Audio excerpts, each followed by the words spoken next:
यो न ह्रस्यति न द्वेष्टि न शोचति न काङ्क्षति शुभाशुभ परित्यागी भक्तिमान्यः स मे प्रियः।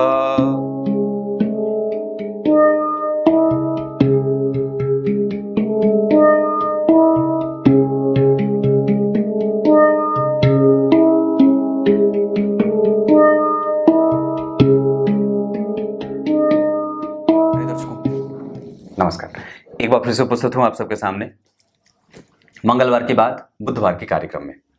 पहले रात्रि में वीडियो शूट करता था 7 बजे, तो उसमें भी बिजली चली जाती थी। अब दिन में बनाने लगा हूं कि दिन में बिजली रहती है तो दिन में बिजली कट जाती है। बड़ी आनंद है, और इसका तो आनंद ही अलग है। आइए, कहीं नहीं जाना है, बिल्कुल बन के रहिएगा। शुरू करते हैं आज का कार्यक्रम। जन्म कुंडली के सप्तम भाव में और लग्न में मंगल बैठ जाते हैं तो क्या वो मंगलिक ही बनाते हैं?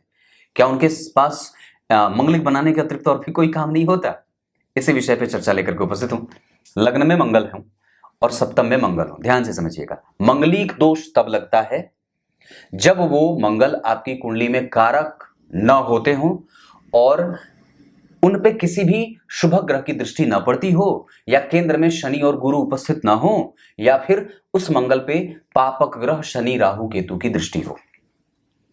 और मंगल सबसे खतरनाक यहां के लिए होते हैं। अगर यहीं पे बैठे हो अष्टम भाव के मंगल और पापक ग्रह कोई और देख ले तो वो मांगलिक बहुत खराब होता है। या फिर अगर उस कुंडली में कारक ना होते हो और जन्म कुंडली में वो अष्टम में बैठ जाते हो किसी खराब भाव के अधिपति होकर के, तो ये बात है। पर बात यहाँ जन्म कुंडली, क्योंकि लग्न में भी मंगल बैठते हैं तो मंगलिक बनाते हैं, सप्तम में भी मंगल बैठते हैं तो मंगलिक बनाते हैं। पर यहां मंगल अगर इन भावों में बैठे होंगे और साथ में पंचम भाव का सूर्य अगर उपस्थित हो, एकादशवें भाव में चंद्रमा बैठे हों, या चंद्रमा यहां बैठे हों, एकादशवें भाव में सूर्य बैठे हों और सप्तम भाव में ही मंगल बैठे हों। अब जैसे कोई आवश्यक नहीं है कि व्यक्ति की कुंडली में सप्तम भाव में और लग्न में मंगल बैठे हों तो सूर्य और चंद्रमा भी यही स्थिति बना करके बैठे हों। ये मैंने आपको बताया है, एक्स्ट्रा जोड़ करके चंद्रमा को यहां बिठाया है या सूर्य को यहां बिठाया है। भाव फल के आधार पर अगर लग्न और सप्तम में मंगल बैठेंगे तो व्यक्ति को विख्यात पुत्र बना देते हैं। वो जिसका पिता होगा या जिसका वो पुत्र है वो स्वयं भी बड़ा विख्यात होता है पिता के रूप में, और स्वयं भी विख्यात होता है पुत्र के रूप में। मतलब दोनों ही तरीके से वो समाज में प्रतिष्ठित और प्रतिष्ठापन्न होता है। लेकिन अगर इसके साथ साथ जन्म कुंडली के पंचम भाव में चंद्रमा या सूर्य बैठ जाएं तो ये विख्यात होने का प्रभाव और भी ज्यादा चौपड़ हो जाता है, बहुत ज्यादा, मतलब चौतरफा हो जाता है। चौपड़ नहीं, चौतरफा हो जाता है।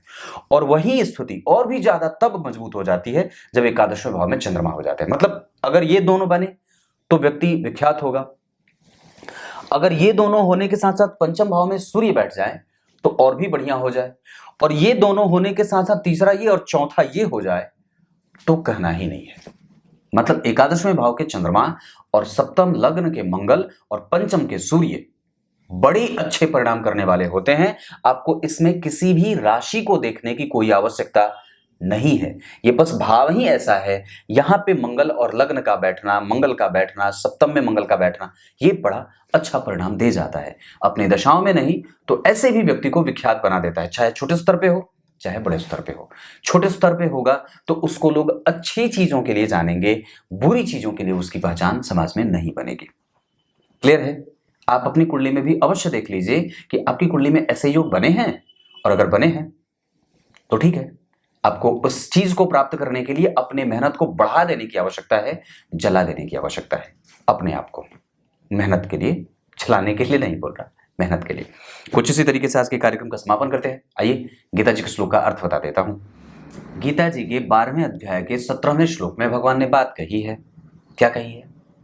जो न कभी राग रखता हो, जो न किसी से द्वेष रखता हो, जो शुभ और अशुभ परिणामों को भोगने के लिए हमेशा ही परमात्मा का इशारा समझ करके अपने आप को तैयार रखता हो, और किसी से जिसका विद्वेषण न हो, सब लोग उसके प्रेमी हो, और वस्तुतः भगवान सबसे ज्यादा प्रेमी हो, उसके लिए प्रेमी, वो प्रेम करता हो तो उनसे करता हो। ऐसा मनुष्य मुझे ज्यादा प्रिय है, ऐसा भगवान ने कहा है।